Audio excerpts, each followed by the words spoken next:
troublemaker. I've been a late-night player. I've been broke as a joke. I've been a money maker. I've been a record breaker, taking credit as an educator. I've been known to spit the flows and make it shaky, shaky thing. Popping, locking, stopping, let it hang. Watch us as we drop this hip-hop, it's like it stings. We make a whole room drop and everybody sing. We want the funk. We gotta have that funk. We kick it old school, we think we're so cool. We take it back to the past, we gonna act a fool. Up jumps the middle finger, make my Jaeger. Hello, hello, hello, and welcome to Sports Buzz Fanatical View. I am your host, Scott D. Lewis, here live in studio, Comcast Cable, Channel 23, downtown Danbury, Connecticut, on this January 11th, not so frozen January 11th, as yesterday and today and tomorrow things have started to thaw out. Actually, pretty pleasant and warm out there, 50 degrees, maybe 60 tomorrow. I'm not sure about that. But at least it's above freezing after the 2 weeks starting on Christmas day after Christmas, where temperatures just dropped and kept on dropping. Yes. It was quite frozen. Ice is nice. What's it like to be frozen? We all found out. So we are happy that the weather has warmed up, and we are happy to be back in studio. Wishing everybody a happy new year. Hope everybody enjoyed their holiday breaks. We couldn't get in here last week because of the snow. So we are back here now, and hopefully going forward in this new year, we'll be here on a more regular basis than we were towards the end of the last year, where we kind of were off and on quite a bit. But we'll see how it goes. You know how things happen down here.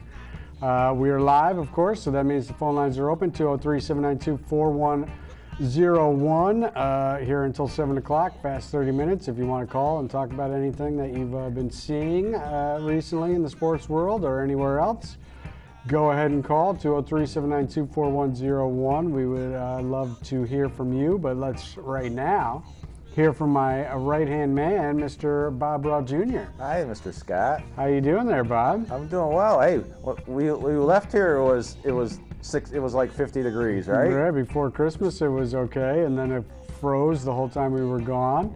And we still got that photo of Bob with the Mrs. Claus there lingering. Did you get in any trouble? Did that affect your Christmas gifts, Bob? No, it didn't. It didn't. That we put that picture up. Santa was still kept you on the good list, Yeah. even though we showed that photo? Yes. All right, that's good.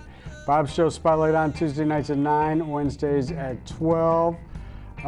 Mike Toohey is here, and he is directing the show. We just did 2 tapings for his show, as I directed for him. Expose Cinema, Friday nights at 9, Wednesdays at 1. Before we get too far into it, Bob, you wanted to mention a benefit that is taking place? New Year's Eve, we had a very tragic Bad way fire to start took off place. for one of our former firefighters. Mike Esposito lost his house up here on Fleetwood, and it was basically because we had, the temperatures were so cold that it literally froze the water in the hydrants. The hydrants were frozen. That is unbelievable. And I know we had to stretch my hose household was quite dealing with frozen pipes and distance stuff too. So. to try and help save his house, which unfortunately didn't. So they are doing a benefit on tomorrow night at Engine Company 5, which is right over here on Copa Hill, right off of. If you know where Pippa's is, it's right on the other side, right alongside. That one that's over in that area. Yeah, and so tomorrow night, what time does it start? It starts at, I believe it starts at 5, and it goes till probably about 10. Mm-hmm. So a benefit. I think it's $25 a person. I mean, it's a tragedy when that sort of thing happens to anybody, and double whammy since he is a former firefighter himself, and you know he's been in a position where he's helped save people and save homes and whatnot, and he lost his home. So if you're in the area tomorrow, Friday, January 12th, company number 5, benefit for former what's firefighter. What's your hose company? Mike. That one's the one right next to like Carvel. Yeah. Yeah. Yeah, actually, I've been in that. That's a cool place. So, that was not a great way for you guys to be out celebrating New Year's. No, it was a long and very cold night. I can literally say that. Yeah, Bob has a touch of frostbite on the tip of his finger, as a matter of fact. So it has certainly been very, very cold. Yes. And we hope everybody else in the area has done well getting through that. A lot of frozen pipes in the area. Yeah, we've been doing a lot of pump outs already. So, and as the temperature rises, it will probably be out doing a lot more. So. Right. So, anyways, we wanted to mention that. All right, we're going to change gears real quick. We're not going to do a year in review this year. We're a little bit late. We just want to move on, so we'll just say, you know what, things happen. Some teams won, some teams lost. Right. And then the year ended. Yeah. So that's our year in review. And we're ready for the new year. Yeah. And we already have a new champion in the college football world, Alabama. Not officially records, but they have upwards of 16 championships now. As they came back in the second half against Georgia, who last won a championship in 1980 with the great Herschel Walker. And they beat Georgia 26-23 in overtime in a very interesting game. Georgia, first half domination, especially on the defensive end, but they also were doing things offensively, led 13-0 at halftime. Head coach Nick Saban of Alabama then makes a really surprising and gutsy call by turning to his true freshman quarterback who had not seen any meaningful minutes at all this entire season for Alabama. He pulls the plug on his quarterback, second-year man, who led them to the championship game last year, but they lost in that game. And he has only 2 losses over this 2-year career with Alabama, like 25-2 or something like that. But he's not really known for being a great quarterback, and he's certainly not known for being a passing quarterback. And Saban said, I figured we were going to have to throw the ball, and our freshman was going to give us a better chance to do that and come back in this game. And the tempo of the game completely changed quickly as he led them down on a quick drive, made it 13-7, but Georgia responded with a bomb of their own and put the lead back up to 20-7. Then they rattled the freshman and got that big interception, and it looked like, here we go, Georgia's really going to win this thing about midway through the third quarter. But they had a bad break on a tricky bounce as the quarterback, right after the interception on the first play, I believe, throws the ball off the defensive lineman who happened to just curl around and get in the line of view of the pass off the back of his helmet. It ricocheted up, interception for Alabama. And that kept them in the game. As we get a phone call, I will finish this in a moment. Hello, this is Sports Buzz. You are live on the air. Hey, Scott, how are you? Strange Man here. Strange Man, how you doing? I was in the middle of my college football breakdown, but you can interrupt. What do you got for us, Strange Man? It certainly has been an interesting couple of weeks in sports, especially with the college football and the pros, hasn't it? Yeah, it has, certainly. Playoffs this weekend got underway for the NFL, and of course we were just talking about the college football championship. Alabama, Nick Saban getting his fifth with Alabama in the last 9 years, as a matter of fact. Unbelievable. Yes. And he tied Bear Bryant as well. I do have the stat of the week, if you'd like it. I would love it.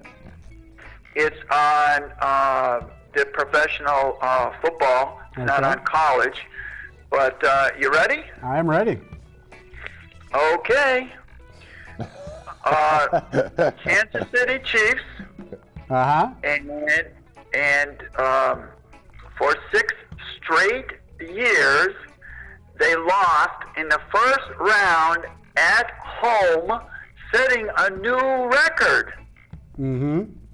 I don't think coincidence or a curse. You make the call. That is 6 playoff home losses in a row. That's not 6 consecutive years, though, Strange Man. They haven't done that. It's not consecutive, but it is. They have lost. They have lost 6. Their last 6 home playoff games, and most of the time it's in gut-wrenching fashion. Oh, They've yes, blown it some is. big leads, as a matter of fact, including this past weekend, dropping to Tennessee 22-21 after leading Yes. 21-3. What do you think? Is this a curse or is it a coincidence, Strange Man? What's your call? I don't know. Should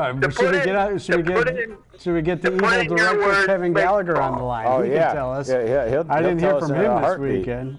Or my friend Fatty Roots, Right. big Kansas City Chiefs fans. Yeah, it's just I just can't believe that the Chiefs lost 6 times in the first round at home.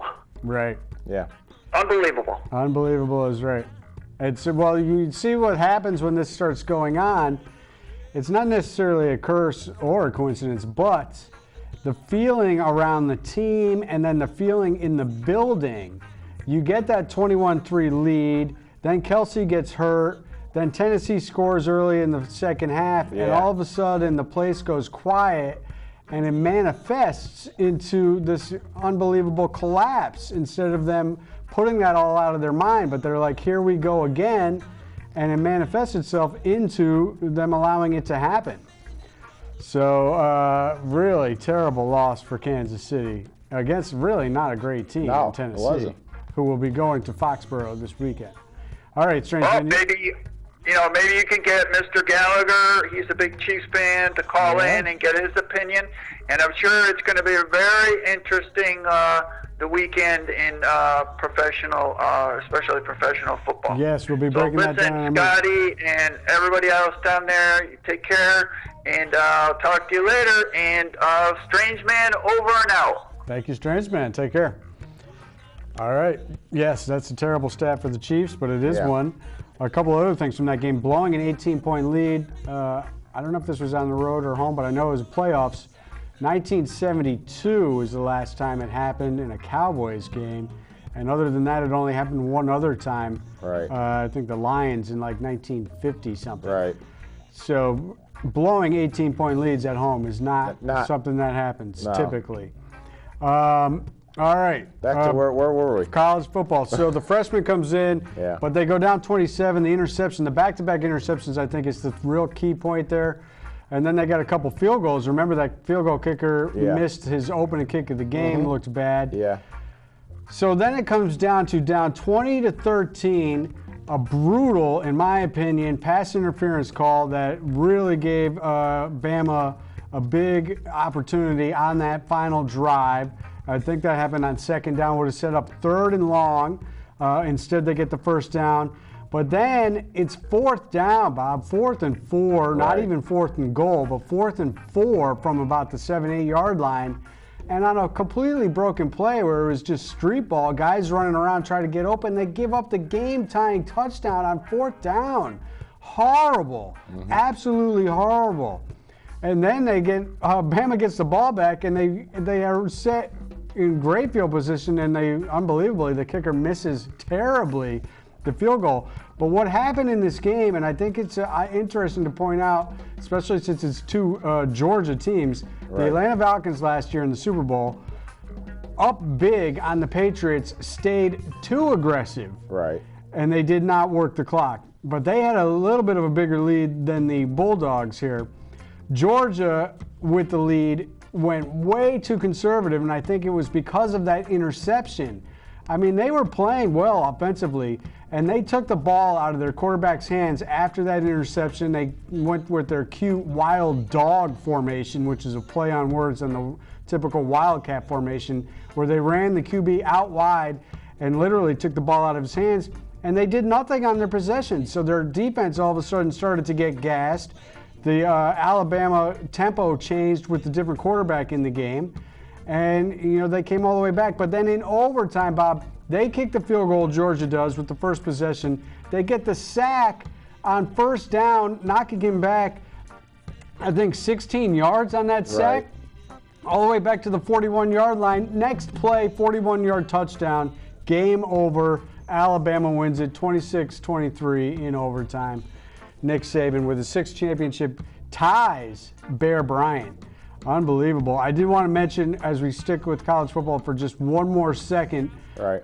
UCF finishes the year as the only undefeated team, Bob, and they beat Auburn, who Really? beat both Georgia and Alabama this year in the regular season. UCF beats them in their bowl game, but yet nowhere to be found in the playoffs because of the fraudulent college football system, which Right. is a complete joke. Alabama, this is at least the second time under Saban that they've been in a championship game they had no business being in. They didn't even win their conference, let alone their division, which did not even get them in the conference championship game, Right. which allowed them to sit back and not lose, which would have had them fall farther back. Instead, they let the other teams lose, and they move in while UCF, undefeated, gets nothing. Right. So college football, in my opinion, completely messed up. We were just talking about how many how many bowl games do you really have to have? I mean, back in the day, we only have That's another thing, Now Bob. it's And the ratings can't be good for any of these games. Maybe No. one or two of these big games you get a good rating.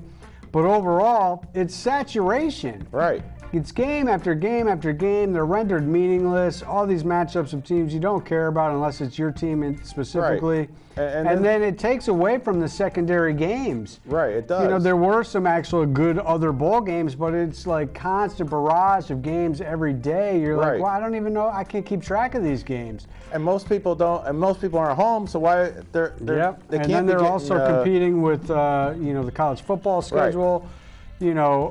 I mean, the NFL did that crazy thing where they put games on New Year's Eve, Right. which was insane. I just didn't, or on New Year's Day. They moved the games to that Monday night. They added the extra game on the Monday night. Right.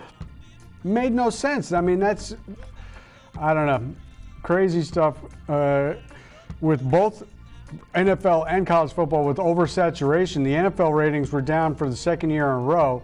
They still have the best ratings in anything on TV, but they were down the second year in a row. And again, that's the one thing that people don't talk about when they Right. try to figure it out. Is it just overkill?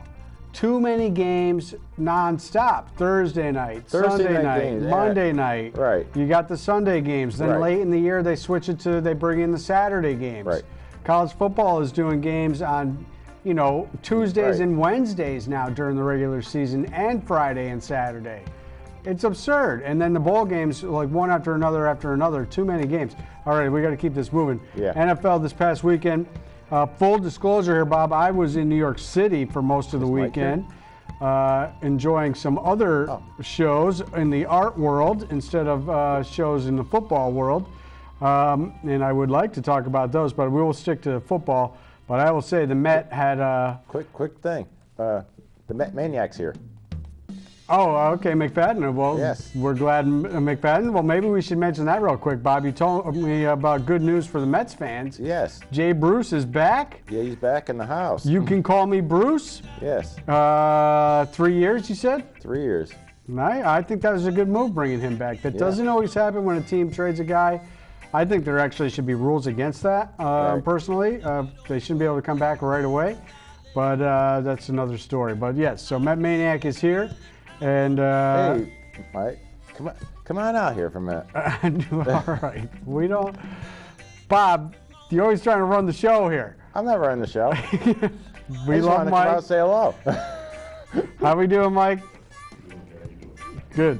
All right, so Tennessee, we mentioned, came back 22-21 over Kansas City. Kansas City blew the 21-3 lead at halftime. There was injuries, bad calls, and we mentioned the record losses in a row for KC. I have not heard from Mr. Kevin Gallagher No. or Fatty Roots, even though I heard from those guys nonstop in the first 5 weeks of the season. Right, now you don't hear from him at all, Not a right? peep, right?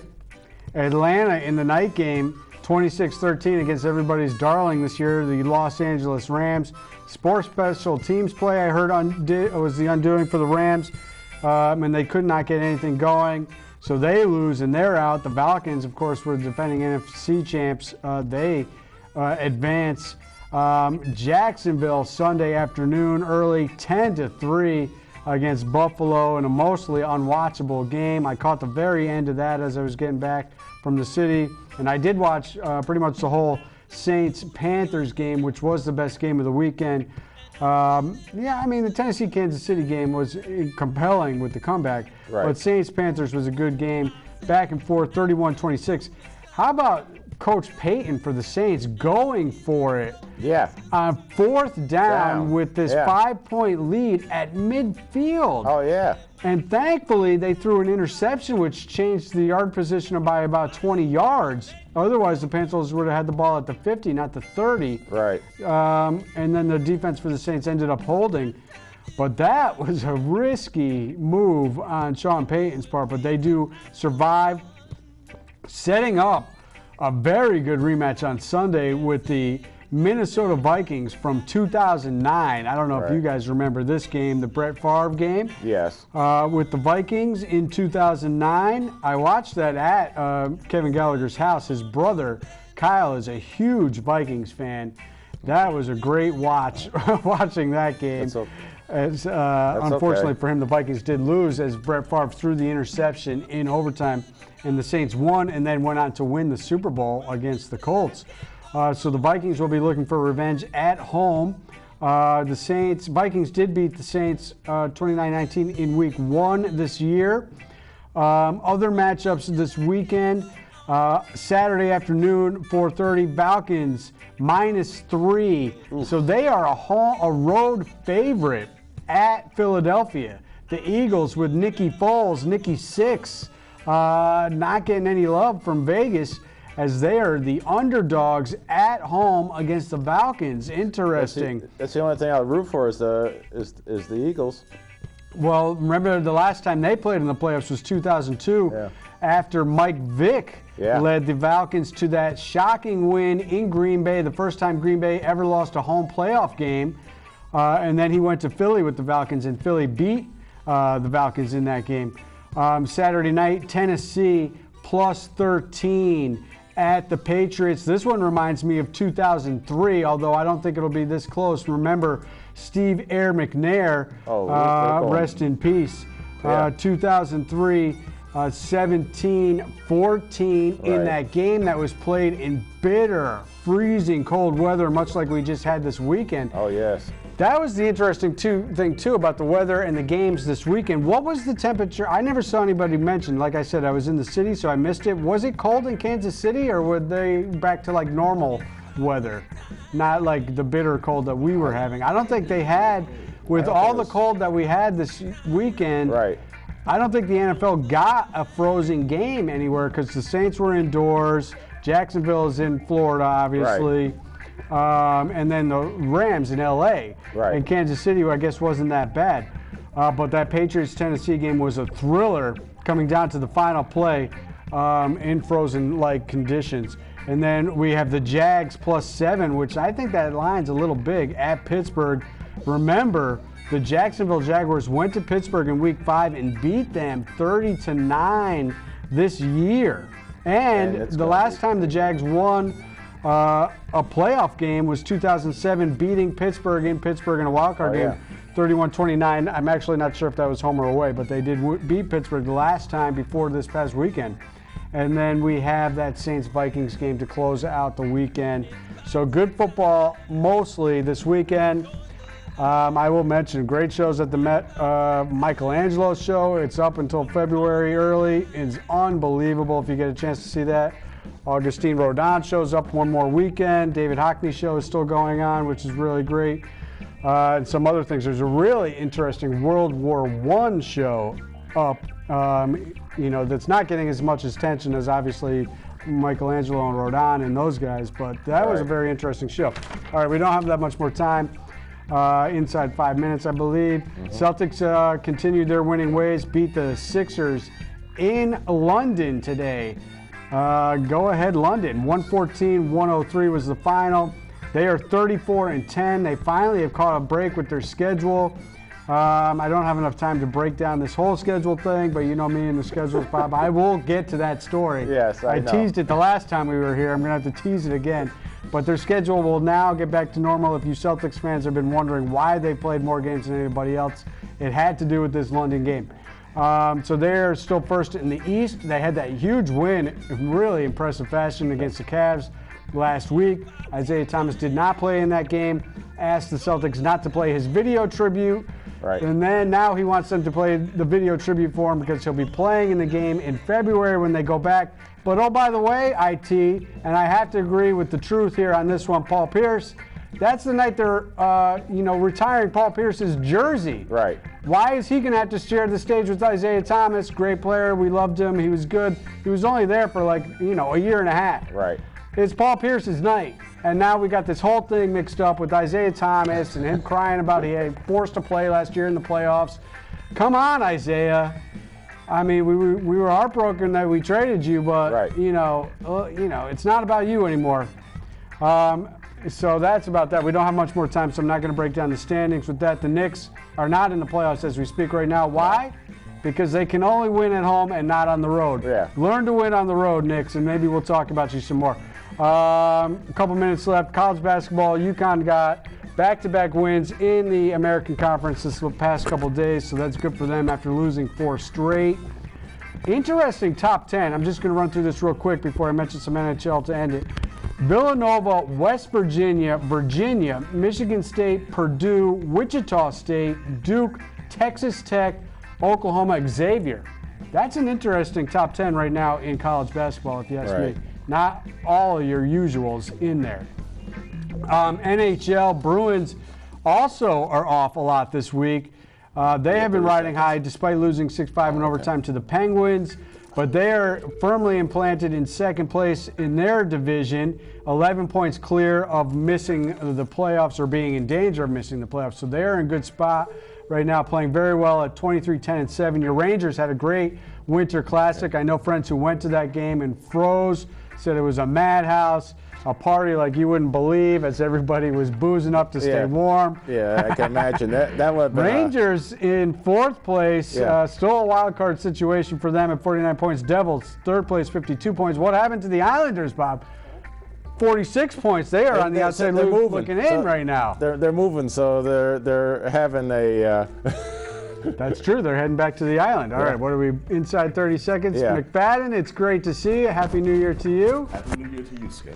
And I hope your holidays were good. We hope everybody else's holidays were good. We're glad to be back. We are sadly off next week, but we do have studio booked after that, and we will break down the AFC, NFC championship games and everything else going on and try to get back here regularly following next week is the plan. So bear with us one more week, and then we'll keep it going after that. Thank you, and we will see you then. Take care. Okay.